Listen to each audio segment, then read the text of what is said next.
안녕하세요. 법무법인 흥인의 전상민 변호사입니다. 오늘은 23번째 시간입니다. 그동안 휴가나 이런 일정들 때문에 영상을 자주 올리지 못했는데 오늘부터 또 부지런히 올려드리도록 하겠습니다. 오늘은 매우 민감하지만 꼭 필요한 주제에 대해서 말씀드리도록 하겠습니다. 바로 성범죄 고소와 이에 대한 방어를 주제로 할 것인데요. 고소와 방어 이렇게 제목을 설정하다 보니까 여성이 성범죄의 고소를 이용해서 자신의 어떤 의도를 관철하려는 것을 방어하려는 것으로 전달될 수 있어서 조금 조심스럽기는 한데, 하지만 막말로 객관적 증거가 하나도 없이 피해자의 진술만으로도 광범위하게 유죄가 인정될 수 있는 것이 바로 이런 성범죄라는 것의 현실이다 보니까, 사실 경우에 따라서 보면은 이 죄는 재판에서 인정되는 사실이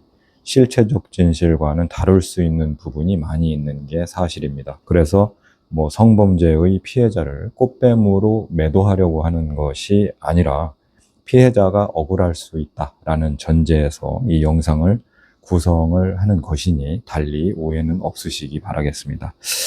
최근에 성범죄 고소의 결론은 이겁니다. 나는 동의한 적 없는데 원치 않은 성관계를 하게 되었다.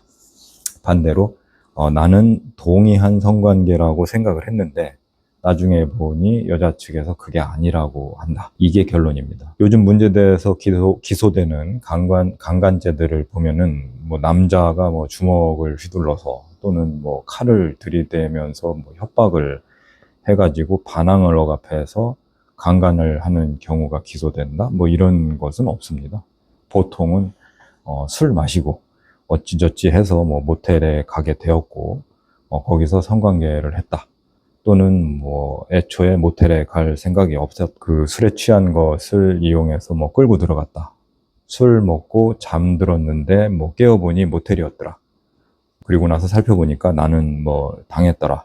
이런 식의 그 사안이 대부분입니다. 그러니까 나는 동의한 적 없는데 이런 일이 벌어졌다는 것이죠. 반대로 나는 동의한 성관계라고 생각을 했는데 상대방이 나를 성범죄자로 고소한다. 이렇게 됐을 경우라면은 여러분들은 어떻겠습니까? 되게 어쨌든 당혹스러우시겠죠? 근데 냉정하게 현실을 말씀드리게 된다면 성범죄 사건이 일단 신고되면은 수사기관은 피해자 보호를 최우선으로 생각하게 됩니다. 그래서 피해자를 위해 마련된 제도적 보호 장치가 무지하게 많습니다. 신고 즉시 가동되고요. 반면에 이제 피의자, 법 원칙에 따라서 무죄 추정 원칙이 적용되기는 하지만은 실질적으로는 무죄를 스스로 입증을 해야 되는 현실이 펼쳐집니다. 수사가 이루어지는 방식은 이런 식입니다. 어차피 성범죄라는 것이 백주 대낮에 길 한복판에서 있는 일이 아니지 않습니까? 보통은 여성의 자취방 또는 남성의 자취방 아니면은 모텔 아니면은 여관과 같은 이런 숙소, 숙박업소 이런 데서 있게 마련이니까 달리 목격자라는 사람들이 있을 수가 없습니다. 객관적 증거가 없는 상황에서는 결국 당사자의 진술에 의지할 수밖에 없는데 이 주관적 진술을 바탕으로 수사를 진행하려다 보면 제일 먼저 듣는 말이 뭐겠습니까? 피해자의 말이죠. 피해자가 진술하는 것이 그래서 기본 시나리오가 됩니다. 그래서 지금 당장 고소를 하기 전에 억대의 합의금을 요구했다는 정상이 있다거나 상대방을 무고하려고 하는 특별한 이유가 있다라는 것이 포착되지 않는 한 성범죄 고소에 대해서 여자의 동기의 순수성에 대해서는 별로 의심을 하지 않습니다. 그리고 피해자는 성폭력의 희생자니까 경황이 없는 사람이 되는 거고, 그런 와중에 힘들게 기억을 더듬어서 지금 범죄 사실을 고변하고 있는 것이 되니까 진술에 구멍이 나 있어도 기억을 못하는 것이 된다거나 잘못 기억하는 것으로 이렇게 선회되는 경우가 있는데, 피의자의 진술 같은 경우에는 이미 구성된 시나리오와 일치되지 않는 말을 한다면 변명으로 간주되는 경향이 분명히 있습니다. 그래서 피해자의 진술과는 달리 피의자의 진술에는 조금의 틈만 보여도 종전과 진술이 다르지 않느냐? 너의 진술이 상식적으로 말이 된다고 생각하느냐? 이 세상에 어떤 여자가 처음 만난 남자하고 같이 모텔에 들어가느냐? 이런 식으로 나오게 됩니다. 또 거짓말 탐지기를 하는 경우도 많은데, 거짓말 탐지기를 해서 피의자의 말이 진실이라고 나왔다고 해도 믿지를 않습니다. 그리고 피의자의 말이 거짓말 탐지기에서 거짓으로 나왔다면, 거짓으로 나올 수 있거든요. 거짓말 탐지기를 한다라는 심리적 압박감 또는 불안감 때문에 진술 당시 그 동요가 있어갖고 거짓말로 판명이 되기도 해요.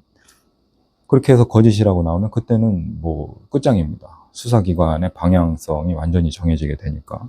이렇게 되면은 둘이 술을 마셨고 함께 밤을 보냈으니까 성관계를 한 것 자체는 분명한 거 아닙니까? 그러니까 여성의 몸에는 남성의 DNA가 남아있죠. 그런데 이제 이것을 원치 않는 성관계라고 여성이 규정을 해버리게 되면은 여성의 몸에서 나온 정액이나 가슴 부위에서 나온 남자의 타액, 이런 것들은 전부 다 강간의 증거로 쓰이게 됩니다. 그러니까 남자는 여기서 내가 받는 혐의를 부인하기 위해서 최선의 노력을 다해야 돼요. 그러니까 이것은 골든타임이 존재하는 시간 싸움을 해야 된다는 뜻이 됩니다. 성범죄 신고나 고소를 당했다면 또는 고소를 예고하는 연락을 받았다면 그것을 알게 된 지 72시간 안에 하셔야 됩니다. 이때가 골든타임이에요. 왜냐하면은 CCTV 영상 같은 핵심 증거들이 이 시간을 기점으로 해서 점차 사라지기 시작하기 때문에 그렇습니다. 일단 모텔이나 숙박업소 CCTV를 확보하셔야 되겠죠. 모텔에 갈 때 두 사람이 걸어 들어갔는지 아니면은 한 사람이 덜쳐 업고 들어갔는지 웃으며 들어갔는지 한 사람은 끌고 가고 한 사람은 질질 끌려 들어갔는지 그것은 영상으로밖에는 확인할 수 없어요. 이 영상이 없으면 피해자가 묘사하는 대로 입장하게 됩니다. 그런데 이런 CCTV는 사실 한두 개가 아니거든요. 사실 따져보면 되게 많아요. 모텔 그 프런트, 복도, 엘리베이터, 주차장에도 다 CCTV 있고요. 여성의 자취방으로 간다거나 남성의 자취방에 놀러 오는 것으로 되었을 경우에는 그 CCTV가 어디 있을까 싶지만 이동 동선상에는 CCTV가 한두 개가 아닙니다. 나가보시면 길목마다 CCTV가 다 있고요. 고소가 있거나 고소 예고가 있다면 해당 CCTV의 관리 주체에게 찾아가서 보존 기간을 확인을 하시고 삭제되지 않도록 보존 요청을 하셔야 되는데 보통은 2주에서 길어야 한 달 정도면은 자동 삭제되거나 덮어 쓰거든요. 덮어 쓰게 되면은 이거 야 복구하면 되는 거 아니냐 이렇게 생각하시는 경우가 많은데 현실적으로 전혀 복구 안 됩니다. 그러니까 빨리 확보하셔야 됩니다. 특히 길목마다 있는 CCTV는 전봇대 같이 생긴 그 세기둥에 가보시면은 고유 번호가 있거든요. 그 번호의 CCTV를 특정해서 몇 월, 며칠, 몇 시경에 남녀 2명이 걸어가던 장면의 정보 공개를 신청을 하시면 이틀에서 길게는 일주일 안에 그것을 받으실 수 있거든요. 저도 이런 식으로 제 주차된 차량에 큰 그 파손을 입었던 사고를 처리했던 적이 있었는데 실제로 받으실 수 있습니다. 또 우리가 어떤 그 문제되는 장소로 이동할 때까지 자동차를 이용했다라고 한다면 내 자동차의 블랙박스도 좋은 증거가 될 수가 있어요. 그 본인 차량 블랙박스 전 후방 카메라에 담긴 영상에도 증거 가치가 있는 내용이 담길 수도 있고요. 그러니까 잘 간수하셔야 되고요. 이거 역시 며칠 못 가서 덮어쓰기 시작하죠. 그러니까 빨리 회수를 잘 하셔야 됩니다. 특히 블랙박스들은 내부 녹음이 되는 기능을 가진 것이 대부분이거든요.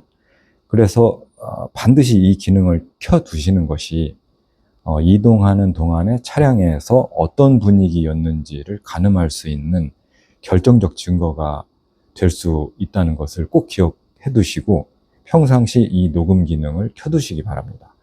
보통은 이 녹음 기능을 꺼두시는 경우가 많아요. 왜냐하면 이런 용도의 블랙박스 사용은 전혀 그 생각을 하지 않으시고 교통사고 경우만 생각을 하시기 때문에 내가 음악을 듣거나 노래를 들으면서 가고 있었다라는 것이 내 과실 판정에 불리할 수 있을까봐 이 기능을 꺼두시는 게 보통인데 두셔야 됩니다. 특히나 이런 상황이 있을 때는 잠깐이라도 켜두세요. 그리고 사건 이후에 상대방과의 뭐 휴대폰 메시지 아니면은 뭐 소셜미디어 대화 내역 이런 거 삭제하시면 안 되는 건 당연하고요. 그런데 꼭 보면은 메시지 내용이 이렇게 차곡차곡 쌓이는 걸 못 보시는 분들이 있어요. 그래서 그때그때 대화가 끝나면 삭제하시는 분들이 많은데요. 사실 요즘 저장 공간이 문제되는 그런 경우는 없으니까 몇 년 지난 거 아니면은 일단 갖고 계세요. 그런데 이런 증거 보존을 하는 것이 사실 쉬운 게 아니에요. 차량 블랙박스나 뭐 나의 카드 이용 내역 아니면은 뭐 스마트폰에 있는 이런 대화 내역 이런 것을 내가 가지고 있는 것은 상관이 없는데 CCTV 같은 것들은 다른 사람에게 달라고 할 수밖에 없잖아요. 그러면 그 다 가진 사람 입장에서는 이것을 줘도 되느냐라는 법 위반의 문제, 개인정보 보호의 문제가 있기 때문에 거절당하기 일쑤입니다. 그러니까 사정을 잘 설명해서 필요 없는 부분은 블러 처리를 해서 쓰겠다고 해서 받아내시든가 정 안 되면 증거 보존 신청을 통해서 관련 그 증거를 법적으로 강제로 확보하는 방법이 또 있거든요. 그러니까 이런 방법까지라도 써야 됩니다. 그러니까 성범죄로 고소되었거나 신고되었거나 또는 고소될 것이다 라고 예고를 받았다면 매우 중한 상황에 처해 있는 겁니다. 피해자는 이미 해바라기 센터에서 진술했고요. 성범죄 피해자 전문 법무법인이라고 하는 이런 법무법인을 선임할 수도 있습니다. 이런 데가 선임이 되면은 민사상 손해배상 청구 소송을 nem과 동시에 피의에게 그 접근 금지 가처분 신청까지 이렇게 받아냅니다. 이건 별도의 민사소송을 냈다는 사실 자체로 합의 의사가 없다라는 것과 함께 접근 금지 가처분을 받아냈다는 것에서 두 사람이 함께 시시비비를 가릴 수 있는 가능성을 원천에서 차단시키는 거거든요. 나중에 합의금을 엄청나게 이제 크게 부를 수 있는 뭐라 할까 사전 포석이 될 수가 있습니다. 그리고 피해자에게 자신이 이런 일을 겪었다라는 것을 친구와 같은 신뢰관계에 있는 사람들에게 털어놓도록 또 권유하고요. 그래서 이런 진술 보조인의 진술도 경찰 조사에서 현출이 되도록 이렇게 도와주는 그런 경우가 있습니다. 그리고 이제 이 사건 이후로 정신과 치료를 받는다든가 자살 시도를 하는 것처럼 이렇게 이제 유도를 하는 그런 경우까지도 있습니다. 오랜 경험에서 드리는 말씀입니다. 상대방이 그렇게 작정하고 나왔을 때 그렇게 무섭게 상황이 변할 수 있다는 겁니다. 그러니까 여기까지 들으시면서 느끼시겠지만은 이 모든 액션에 대한 대응은 현실적으로 여러분 혼자 하실 수가 없어요. 아무래도 매우 취약해질 수 있는 상황이 올 수 있으니까 바로 그 전문 변호사를 선임을 하셔서 첫 진술부터 준비를 하시는 것이 중요합니다. 기억하셔야 될 것이 첫 72시간 정도가 골든타임이다. 그 다음에 증거 보전이 가장 중요하다. 나 스스로 떳떳하면 뭐 상관없지 않느냐. 알아서 밝혀지겠지. 이렇게 생각하셔서는 안 되고요. 혼자서는 해결하실 수 없습니다. 중요한 것은 전문가의 도움을 받는 것이니까 잘못된 초기 대응 하나가 그 평생을 좌우할 수도 있습니다. 그러니 꼭 명심하시고요. 저는 법무법인 흥인의 전상민 변호사였고요. 오늘 영상이 도움이 되셨다면 구독과 좋아요 부탁드리고 혹시 이런 상황에 처하신 분이 계시다면 망설이지 말고 전문 변호사와 상담 받으시기 바랍니다. 그러면 시청 감사드립니다.